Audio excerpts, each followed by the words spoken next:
Hello नमस्कार, आप सभी स्टूडेंट्स का मुकेश बैरागी एकेडमी में बहुत बहुत स्वागत है। हम लुसेंट की सामान्य ज्ञान की बुक से इंडियन पॉलिटी पढ़ रहे थे। उसमें आज का टॉपिक है अपना भारत के राष्ट्रीय चिन्ह। ये बहुत ही अच्छी बुक है और सभी भर्ती परीक्षा की तैयारी करने वाले स्टूडेंट के लिए उपयोगी है। तो पढ़ते हैं भारत के राष्ट्रीय चिन्ह। सबसे पहले राष्ट्रीय प्रतीक यानी कि नेशनल सिंबल। भारत का राष्ट्रीय प्रतीक सारनाथ स्थित अशोक के सिंह स्तंभ के शीर्ष भाग की अनुकृति है। इसके शीर्ष पर 4 सिंह हैं। इसके शीर्ष पर कितने सिंह हैं? तो 4 सिंह हैं जो एक दूसरे की ओर पीठ किए हुए हैं। इसके नीचे घंटे के आकार के पद्म के ऊपर चित्र वल्लरी में एक हाथी, चौकरी भरता हुआ एक घोड़ा और एक सांड तथा एक सींग की उभरी हुई आकृतियां हैं और इनके बीच बीच में चक्र बने हुए हैं। एक ही पत्थर को काटकर बनाए गए इस सिंह स्तंभ के ऊपर धर्म चक्र रखा हुआ है। भारत सरकार ने इसे 26 जनवरी 1950 को अपनाया। प्रतीक के नीचे मुंडकोपनिषद में लिखा सूत्र सत्यमेव जयते देवनागरी लिपि में अंकित हैं। शासकीय कार्यों में प्रयोग में लाए जाने वाले राष्ट्रीय प्रतीक अलग अलग रंग के होते हैं। नीला राष्ट्रीय प्रतीक भारत के मंत्रियों के द्वारा, लाल राष्ट्रीय प्रतीक राज्यसभा के सदस्यों व अधिकारियों द्वारा तथा हरा राष्ट्रीय प्रतीक लोकसभा के सदस्यों द्वारा उपयोग में लाया जाता है। नोट है यहाँ पे भारत के राज चिन्ह का उपयोग भारत के राज्य के अनुचित उपयोग निषेध अधिनियम 2005 यानी कि भारत के राजकीय अधिनियम 2005 के तहत नियंत्रित होती है। अगला है राष्ट्रीय ध्वज नेशनल फ्लैग। 3 पट्टियों वाला तिरंगा गहरा केसरिया ऊपर, सफ़ेद बीच में और गहरा हरा नीचे है। सफ़ेद पट्टी के बीच में नीले रंग का चक्र है जिसमें 24 तिल्लियां हैं तथा इसे सारनाथ में अशोक के सिंह स्तंभ पर बने चक्र से लिया गया है। ध्वज की लंबाई एवं चौड़ाई का अनुपात 3:2 है। ध्वज की लंबाई एवं चौड़ाई का अनुपात कितना है? तो 3:2 है। भारत के संविधान सभा ने राष्ट्र ध्वज का प्रारूप 22 जुलाई 1947 को अपनाया था। भारत में संविधान सभा ने राष्ट्र ध्वज का प्रारूप कब अपनाया था? तो 22 जुलाई 1947 ईस्वी को अपनाया था। राष्ट्रीय ध्वज का केसरिया रंग जागृति, शौर्य व त्याग का, सफ़ेद रंग सत्य एवं पवित्रता का एवं हरा रंग जीवन समृद्धि का प्रतीक है। राष्ट्रीय ध्वज को संविधान सभा में हंसा मेहता ने प्रस्तुत किया था। राष्ट्रीय ध्वज को संविधान सभा में किसने प्रस्तुत किया था? तो हंसा मेहता ने प्रस्तुत किया था। भारतीय ध्वज संहिता 2002 के अनुसार सभी भारतीय नागरिकों, निजी संस्थाओं आदि को भी राष्ट्रीय ध्वज प्रदर्शन का अधिकार है। जनवरी 2004 ईस्वी को एक महत्वपूर्ण निर्णय के उच्चतम न्यायालय मुख्य न्यायाधीश BN खर्रे की अध्यक्षता में यानी कि उच्चतम न्यायालय ने यह घोषणा की कि संविधान के अनुच्छेद 19(1) अ के अधीन राष्ट्रीय ध्वज फहराना नागरिकों का मूल अधिकार है। 19(1) अ के अधीन राष्ट्रीय ध्वज फहराना नागरिकों का मूल अधिकार है। राष्ट्रीय ध्वज को राष्ट्रीय शोक के समय झुका दिया जाता है। राष्ट्रपति, प्रधानमंत्री, उपराष्ट्रपति के निधन हो जाने पर संपूर्ण देश में राष्ट्रीय ध्वज को 12 दिनों तक झुका दिया जाता है। पूर्व राष्ट्रपति, पूर्व प्रधानमंत्री एवं पूर्व उपराष्ट्रपति के निधन हो जाने पर 7 दिनों के लिए राष्ट्रीय ध्वज को झुका दिया जाता है। प्रसिद्ध झंडा गीत झंडा ऊंचा रहे हमारा की रचना श्यामलाल प्रसाद गुप्त ने की। झंडा ऊंचा रहे हमारा, इसकी रचना किसने की? तो इसकी रचना श्यामलाल प्रसाद गुप्त ने की। नोट है भारत के राष्ट्रीय ध्वज को भारत की राष्ट्रीय ध्वज का पहली बार प्रदर्शन 14 अगस्त 1947 ईस्वी की मध्य रात्रि में हुआ। अगला है राष्ट्रगान नेशनल एंथम। रविंद्रनाथ ठाकुर द्वारा मूल रूप से बांग्ला में रचित जन गण मन के हिंदी संस्करण को संविधान सभा ने 24 जनवरी 1950 ईस्वी को भारत का राष्ट्रगान स्वीकार किया। इसके गायन का समय 52 सेकंड है। राष्ट्रगान का समय कितना है तो 52 सेकंड तथा संक्षिप्त अवधि 20 सेकंड है। संक्षिप्त अवधि 20 सेकंड है जिसमें इसकी प्रथम और अंतिम पंक्तियां गाई जाती है। यह सर्वप्रथम 27 दिसंबर 1911 ईस्वी को भारतीय कांग्रेस के कोलकाता अधिवेशन अध्यक्ष पंडित विशन नारायण दत्त में सरला देवी रविंद्रनाथ टैगोर की भांजी के द्वारा गाया गया था। सरला देवी के द्वारा गाया गया था, जो कौन थी? रविंद्रनाथ टैगोर की भांजी थी। इसे रविंद्रनाथ ठाकुर ने 1912 ईस्वी में तत्वबोधिनी में भारत भाग्य विधाता शीर्षक से प्रकाशित किया था तथा 1919 ईस्वी में मॉर्निंग सॉन्ग ऑफ इंडिया के नाम से 1919 ईस्वी में मॉर्निंग सॉन्ग ऑफ इंडिया के नाम से अंग्रेजी अनुवाद किया। राष्ट्रगान की वर्तमान संगीतमय धुन को बनाने का श्रेय कैप्टन राम सिंह ठाकुर INA के सिपाही थे, ये इसको जाता है। राष्ट्रगीत अगला है राष्ट्रगीत नेशनल सॉन्ग। राष्ट्रगीत बंकिम चंद्र चटर्जी के उपन्यास आनंद मठ में उन्हीं के द्वारा रचित वंदे मातरम को राष्ट्रगीत के रूप में 24 जनवरी 1950 ईस्वी को स्वीकार किया गया। इसे सर्वप्रथम 1896 ईस्वी में भारतीय राष्ट्रीय कांग्रेस के अधिवेशन अध्यक्ष रहीमतुल्ला सयानी में गाया गया था। इस गीत को गाने का समय 1 मिनट और 5 सेकंड है। राष्ट्रगीत को गाने का समय 1 मिनट और 5 सेकंड है। किसी भी व्यक्ति को राष्ट्रगीत गाने के लिए बाध्य नहीं किया जा सकता। किसी भी व्यक्ति को है ना राष्ट्रगीत गाने के लिए बाध्य नहीं किया जा सकता। नोट है, भारतीय संसद के अधिवेशन का प्रारंभ जनगण मन से और समापन वंदे मातरम के गायन से होता है। भारतीय संसद के अधिवेशन का प्रारंभ जनगण मन से और समापन वंदे मातरम के गायन से होता है। अगला है राष्ट्रीय कैलेंडर।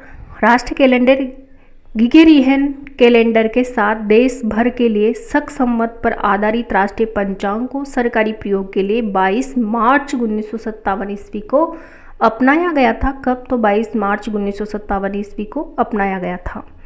इसे 1952 में गठित मेघनाथ साहा की अध्यक्षता वाली संवत सुधार समिति की अनुशंसा पर अपनाया गया था। इसका पहला महीना चैत्र है। यह सामान्यतः सामान्य वर्ष में 22 मार्च को एवं लीप वर्ष में 21 मार्च को प्रारंभ होता है। अगला है राष्ट्रीय पुष्प। तो भारत का राष्ट्रीय पुष्प कमल, इसका वैज्ञानिक नाम है नेलम्बो न्यूसीफेरा गाल्टन।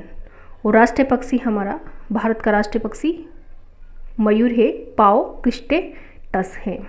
राष्ट्रीय पशु भारत का राष्ट्रीय पशु बाघ है। भारत का राष्ट्रीय पशु बाघ है। पेंत्रा टाइग्रिस लीना यस है। राष्ट्रीय फल आम है, इसका वैज्ञानिक नाम मैनीगिफेरा इंडिका, जो भारत का राष्ट्रीय फल है। और राष्ट्रीय वृक्ष बरगद है। फाइकस बेंदा लेंसिस भारत का राष्ट्रीय वृक्ष है। और राष्ट्रीय नदी 4 नवंबर 2008 को गंगा को राष्ट्रीय नदी घोषित किया गया है। राष्ट्रीय जलीय जीव गंगा डॉल्फिन प्लाटानिस्टा गेंगेटिक को 5 अक्टूबर 2009 को राष्ट्रीय जलीय जीव घोषित किया गया है। राष्ट्रीय विरासत पशु हाथी है। राष्ट्रीय विरासत पशु कौन सा है? तो हाथी है। एलिफेंटा इंडिका भारत का विरासत पशु हाथी है। अगला है संसद की वित्तीय समितियां। सबसे पहले देखते हैं, अगला पॉइंट है संसद की वित्तीय समितियां। तो इसमें पहले नंबर की समिति है प्राक्कलन समिति। प्राक्कलन समिति में लोकसभा के 30 सदस्य होते हैं। प्राक्कलन समिति की बात करें तो इसमें है ना लोकसभा के 30 सदस्य होते हैं और इसमें राज्यसभा के सदस्यों को शामिल नहीं किया जा सकता है। प्राक्कलन समिति में लोकसभा के 30 सदस्य होता है और राज्यसभा के सदस्यों को शामिल नहीं किया जाता है। नोट है, प्राक्कलन समिति सबसे बड़ी संसदीय समिति है। प्राक्कलन समिति की बात करें तो है ना सबसे बड़ी संसदीय समिति है। समिति के सदस्यों का चुनाव प्रत्येक वर्ष आनुपातिक प्रतिनिधित्व के अनुसार एकल संक्रमणीय मत के माध्यम से किया जाता है। इसके सदस्यों का कार्यकाल 1 वर्ष का होता है। प्राक्कलन समिति के सदस्यों के कार्यकाल की बात करें तो 1 वर्ष का होता है। प्रत्येक वर्ष मई में समिति का कार्यकाल प्रारंभ होता है तथा अगले वर्ष 30 अप्रैल को समाप्त हो जाता है। समिति का अध्यक्ष लोकसभा के अध्यक्ष द्वारा मनोनीत किया जाता है, किंतु यदि लोकसभा का उपाध्यक्ष इस समिति में चुना जाता है तो फिर वही समिति का अध्यक्ष भी चुना जाता है। यह समिति सरकारी खर्च में कैसे कमी लाई जाए, संगठन में कैसे कुशलता लाई जाए तथा प्रशासन में कैसे सुधार किया जाए आदि विषयों पर रिपोर्ट देती है। प्राक्कलन समिति के प्रतिवेदन पर सदन में बहस नहीं होती, परंतु यह समिति अपना कार्य वर्ष भर करती है और अपना दृष्टिकोण सदन के समक्ष रखती है। अगली समिति है लोकलेखा समिति। लोकलेखा समिति की बात करें तो है ना, प्राक्कलन समिति की जुड़वा बहन के रूप में ज्ञात इस समिति में 22 सदस्य होते हैं। लोकलेखा समिति में कितने सदस्य होते हैं, तो इसमें 22 सदस्य होते हैं, जिसमें 15 लोकसभा सदस्य तथा 7 सदस्य राज्यसभा द्वारा 1 वर्ष के लिए निर्वाचित किए जाते हैं। इसे लघु लोकसभा भी कहते हैं। इसके अध्यक्ष को अगले वर्ष पुनः चुना जाता है। मंत्रिपरिषद का कोई भी सदस्य समिति में शामिल नहीं हो सकता। मंत्रिपरिषद का कोई भी सदस्य लोक लेखा समिति में शामिल नहीं हो सकता। यदि समिति का कोई सदस्य आगे चलकर मंत्री बन जाता है तो वह मंत्री बनने की तिथि से समिति का सदस्य नहीं रहता। लोक लेखा समिति को वर्ष 1921 में भारत सरकार अधिनियम 1919 के माध्यम से गठित किया गया था, जिसे मानफोर्ड सुधार भी कहा जाता है। समिति के सदस्यों का संसद द्वारा प्रति वर्ष आनुपातिक प्रतिनिधित्व के आधार पर एकल संख्यामणि मत प्रणाली की सहायता से चयन किया जाता है। इस समिति के अध्यक्ष का मनोनयन लोकसभा अध्यक्ष के द्वारा किया जाता है तथा लोकसभा सचिवालय इस समिति के कार्यालय की भूमिका अदा करता है। 1967 ईस्वी में प्रथम बार श्री मीनू मसानी विरोधी दल के नेता बने तो उन्हें लोक लेखा समिति का अध्यक्ष भी मनोनीत कर लिया गया और उसी समय से विरोधी दल के सदस्यों में से किसी सदस्य को इस समिति का अध्यक्ष मनोनीत करने की परंपरा की शुरुआत हुई। लोक लेखा समिति में राज्यसभा के सदस्यों को सह सदस्य माना जाता है तथा उन्हें मत देने का अधिकार प्राप्त नहीं है। लोक लेखा समिति का मुख्य कार्य है, यह समिति भारत के नियंत्रक महालेखा परीक्षक द्वारा दिया गया लेखा परीक्षण संबंधी प्रतिवेदनों की जांच करती है। सेकंड पॉइंट है, भारत सरकार के लिए सदन द्वारा प्रदान की गई राशियों का विनियोग दर्शाने वाली लेखाओं की जांच करता है। तीसरा पॉइंट है, संसद द्वारा प्रदान की गई धनराशि के अतिरिक्त धनराशि को व्यय किया गया हो तो समिति उन परिस्थितियों की जाँच करती है जिसके कारण अतिरिक्त व्यय करना पड़ा। और चौथा पॉइंट है, समिति राष्ट्रपति के वित्तीय मामलों के संचालन में अपव्यय, भ्रष्टाचार, अकुशलता में कमी के किसी प्रमाण की खोज कर सकती है। नोट है, लोक लेखा समिति अपना प्रतिवेदन लोकसभा को देती है जिससे कि जो अनियमितताएं उसके ध्यान में आई है उन पर संसद में बहस हो और उन पर प्रभावी कदम उठाए जा सके। अगली समिति है सरकारी उपक्रमों की समिति। कृष्णन मेनन समिति की संस्तुति पर 1963 में सार्वजनिक उपक्रमों पर नियंत्रण के लिए लोकसभा ने सार्वजनिक उपक्रम समिति की व्यवस्था की। इस समिति में 22 सदस्य होते हैं। तो सरकारी उपक्रम समिति में कितने सदस्य होते हैं? 22 सदस्य होते हैं, जिसमें से 15 लोकसभा के तथा 7 राज्यसभा द्वारा आनुपातिक प्रतिनिधित्व की एकल संक्रमणीय मत पद्धति द्वारा निर्वाचित किए जाते हैं। कोई भी मंत्री इस समिति का सदस्य नहीं होता। प्रत्येक वर्ष मई के प्रारंभ में से इस समिति का गठन किया जाता है। समिति का अध्यक्ष लोकसभा अध्यक्ष द्वारा नामजद किया जाता है। इस समिति के निम्न कार्य है, सरकारी उपक्रमों के प्रतिवेदनों और लेखाओं की तथा उन पर नियंत्रण एवं महालेखा परीक्षक के प्रतिवेदनों की जांच करना, ऐसे विषयों की जांच करना जो सदन या अध्यक्ष द्वारा निर्दिष्ट किए जाए। अगला है कुछ अन्य समितियां। अन्य समितियों के अंतर्गत कार्य मंत्रणा समिति लोकसभा की कार्य मंत्रणा समिति में अध्यक्ष सहित 15 सदस्य होते हैं। लोकसभा का अध्यक्ष इसका पदेन सदस्य अध्यक्ष होता है। राज्यसभा की कार्य मंत्रणा समिति में इसकी सभा का सभापति इसका पदेन सभापति होता है। अगले है गैर सरकारी सदस्यों के विधेयकों तथा संकल्प संबंधी समिति। इसका गठन लोकसभा में किया जाता है। इस समिति में 15 सदस्य होते हैं। लोकसभा का उपाध्यक्ष इस समिति का अध्यक्ष होता है। नियम समिति की बात करें तो लोकसभा की नियम समिति में लोकसभा अध्यक्ष सहित 15 सदस्य होते हैं।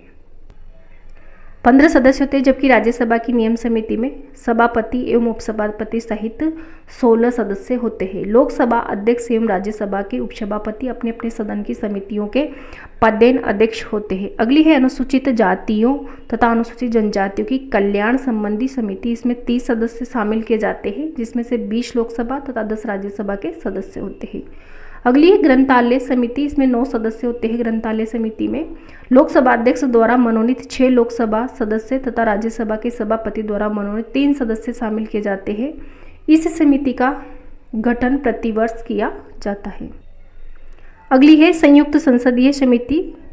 यह देश की सबसे बड़ी शक्तिशाली जांच समिति है। इसके सदस्य संसद के दोनों सदनों में से चुने हुए सांसद होते हैं। जब भी किसी मुद्दे की जांच करने के लिए संयुक्त संसदीय समिति गठन करने की मांग उठती है तो दूसरे सदन को यह सूचित करना जरूरी होता है कि मामले की निरपेक्ष जांच के लिए वह कुछ भी सदस्यों को चुने। इसके संबंध की अवहेलना को सदन की अवमानना कहा जाता है। अगला है संयुक्त संसदीय समितियां हैं। कुछ संयुक्त संसदीय समितियां, जिसमें से सबसे पहले नंबर पे शंकरानंद समिति। इसका गठन 1987 ईस्वी में किया गया था। अध्यक्ष थे इसके वी शंकरानंदन और इसका जांच का विषय था बोफोर्स तोप खरीद घोटाला। अगली समिति है मिर्दा समिति। 1992 ईस्वी में इसका गठन किया गया था और इसके अध्यक्ष थे राय निवास मिर्धा। शहर बाजार और घोटाला इसका विषय था। हर्ष मेहता के द्वारा किया गया था। त्रिपाठी समिति। अगली समिति है त्रिपाठी समिति। त्रिपाठी समिति का गठन 2001 ईस्वी में किया गया था और इसके अध्यक्ष प्रकाश मणि त्रिपाठी थे। जांच का विषय था केतन पारिक शहर घोटाला। अगली समिति है पंवार समिति। पंवार समिति का गठन 2003 में किया गया था। शरद पंवार इसके अध्यक्ष थे। शीतल पेयों में कीटनाशक प्राप्त होने का मामला इसका विषय है। चाको समिति। चाको समिति का गठन वर्ष है 2011 ईस्वी और इसके अध्यक्ष पीसी चाको है और जी स्पेक्ट्रम घोटाला इसका विषय है। तो ये था आज का टॉपिक अपना, भारत के राष्ट्रीय चिन्ह और संसद की वित्तीय समितियाँ। तो वीडियो देखने के लिए आपको बहुत बहुत धन्यवाद। चैनल को सब्सक्राइब कीजिए और अगर वीडियो अच्छा लगे तो लाइक कीजिए, शेयर कीजिए और कमेंट बॉक्स में कमेंट करें कि आपको ये वीडियो कैसा लगता है और ये बुक कितनी अच्छी लगती है। तो वीडियो देखने के लिए थैंक यू।